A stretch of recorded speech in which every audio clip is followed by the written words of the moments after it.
নমস্কাৰ আমাৰ চেনেলৰ অন্য এটা ভিডিঅ'লৈ আপোনালোকক পুনৰবাৰ স্বাগতম জনাইছোঁ। আজি আকৌ এবাৰ লৈ আহিছোঁ ছাত্ৰ ছাত্ৰীসকলৰ সুবিধাৰ্থে এটা ভিডিঅ'। বহুতে কমেণ্ট কৰি আছে, বহু অভিভাৱকে জনাই আছে যে এনেকুৱা বাইদেউ ভিডিঅ' আনক। বহুত ধন্যবাদ তাৰ কাৰণে। আৰু সেই গতিকে আজি আকৌ এটা ভিডিঅ' লৈ আহিছোঁ, যিহেতু ছাত্ৰ ছাত্ৰীসকলৰ পৰীক্ষাবিলাক লাহে লাহে ওচৰ চাপি আহিছে। যিহেতু এতিয়া ছমহীয়া পৰীক্ষাবোৰ আহি আছে, তাৰপাছত বছৰেকীয়া পৰীক্ষাবোৰ আহিব। তেনেকৈ বিভিন্ন পৰীক্ষা মেট্ৰিকৰ পৰা আদি কৰি সকলোবোৰ আহিব। সেইকাৰণে এই ভিডিঅ'টো মই আপোনালোকলৈ আগবঢ়াইছোঁ। এইখিনিতে কৈ থওঁ, যদি ভিডিঅ'টো কোনোবাই চাই আছে নতুনকৈ, তেতিয়াহ'লে তেওঁলোকে আমাৰ চেনেলটো ছাবস্ক্ৰাইব কৰি দিব। আৰু যিসকল অভিভাৱক বা ছাত্ৰ ছাত্ৰীয়ে চাই আছে, তেতিয়াহ'লে তেওঁলোকে যদি ভিডিঅ'টো চাই ভাল পায় এটা লাইক কৰিব আৰু কমেণ্ট কৰিব। তেতিয়া মই আৰু উৎসাহ পাম আৰু নেক্সট এনেকুৱা ভিডিঅ' আনিবলৈ অকণমান ভাল লাগিব। গতিকে বেছি দেৰি নকওঁ, কথাখিনি আকৌ আৰম্ভ কৰোঁ। যে আজিৰ ভিডিঅ'টো এনেকুৱা যে যিহেতু পৰীক্ষাসমূহ আহি আছে, ছাত্ৰ ছাত্ৰী এতিয়া পূৰা পঢ়াত ব্যস্ত। গতিকে ছাত্ৰ ছাত্ৰীসকলৰ পঢ়াবোৰ মনত ৰখাৰ, সহজতে বা খুব সোনকালে মনত ৰখাৰ কেইটামান মই উপায় লৈ আহিছোঁ। এতিয়া পঢ়ি থাকিলে কেতিয়াবা এনেকুৱা লাগে যে কথাবোৰ মনত ৰোৱা নাই। আচলতে সকলো ছাত্ৰ ছাত্ৰীয়ে IQ একেই নহয়।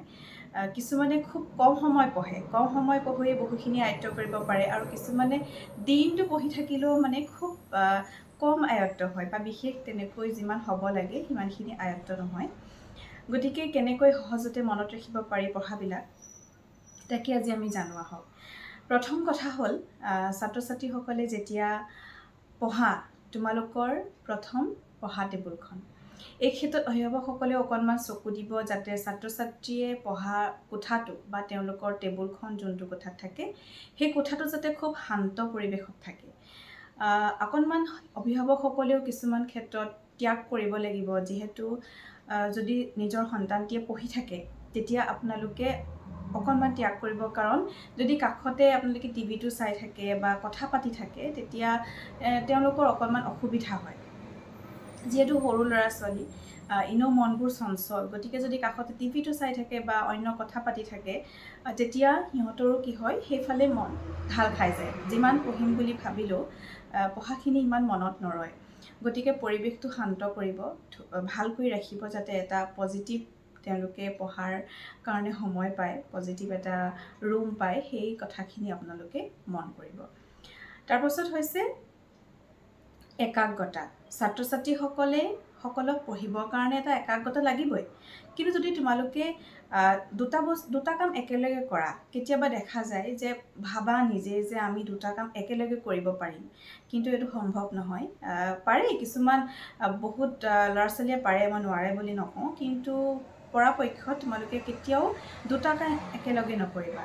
এটা কামেই কৰিবা, পঢ়িছা অকল পঢ়িবা, বেলেগ এটা কথা বা বেলেগ এটা চিন্তা, বা মই পঢ়ি থাকোঁ আকৌ বোলে কিবা স্কুলত দিয়া প্ৰজেক্ট এটা কৰি থাকোঁ, এনেকুৱা ধৰণৰ কামবোৰ নকৰিবা। কেতিয়াও এটা বস্তুতেই একাগ্ৰতাৰে মন দি ল'বা।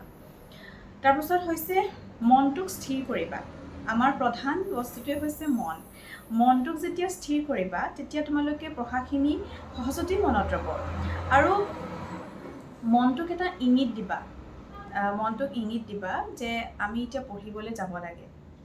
ৰাতিপুৱা সময় হ'ল বা গধূলিৰ সময় হ'ল, তোমালোকক অন্য মানুহে বা ঘৰ ডাঙৰে ক'বলৈ নথবা যে পঢ়িব হ'ল যোৱা। নিজৰ মনটোক নিজে ইংগিত দিবা যে আমাৰ পঢ়িব হ'ল, সময় হৈছে, আমি এতিয়া পঢ়োঁ। যেতিয়া তোমালোকে নিজেই পঢ়া টেবুলখনলৈ আগবাঢ়ি যাবা, তেতিয়া কি হ'ব চাবা, তোমালোকৰ পঢ়াটোত মানে নিজে যে আহিছা, নিজৰ একাগ্ৰতাৰে আহিছা, নিজৰ আগ্ৰহত আহিছা, তেতিয়া পঢ়ি ভাল লাগে, মনত ৰয়।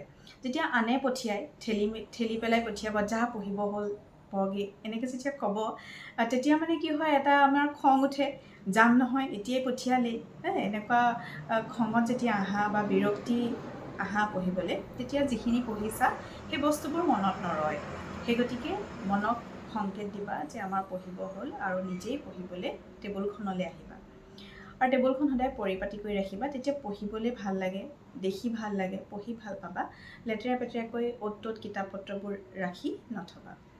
তাৰপাছত হৈছে তোমালোকৰ যিটো বিষয়ে পঢ়িছা, যিটো বিষয়ে পঢ়া, সেই বিষয়টো তোমালোকে পঢ়াৰ আগতেই এইটো বৰ ছাবজেক্ট, মই বৰ বেয়া পাওঁ, এইটো বৰ টান, এনেকৈ যদি ভাবি লোৱা, তেতিয়াহ'লে তোমালোকৰ কিন্তু কথাবোৰ মনত নৰব। সেই গতিকে তোমালোকে ভাবি ল'বা যে এইটো এটা মোৰ বহুত প্ৰিয় ছাবজেক্ট, এইটো মই পঢ়ি ভাল পাওঁ, ভাল লাগে বিষয়টো পঢ়ি। এনেকৈ যেতিয়া ভাবি ল'বা তেতিয়া চাবা পঢ়ি ভাল লাগে।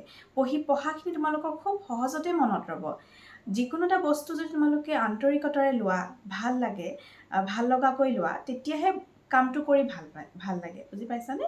যদি তোমালোকে আগতেই ভাবি লোৱা এইটো বৰ টান, পঢ়াবোৰ মনত নৰয় দেখোন, ছ'চিয়েল হওক, আছামিজ হওক, এনেকুৱা বস্তুবোৰ তোমালোকে অকণমান টান পোৱা, গতিকে সেইবোৰ তোমালোকে ভাবি নল'বা যে এইটো মই বহুত টান পাইছোঁ, পঢ়ি বেয়া পাওঁ বুলি। নহয়, খুব সহজকৈ ল'বা, পাৰিবা নিশ্চয়।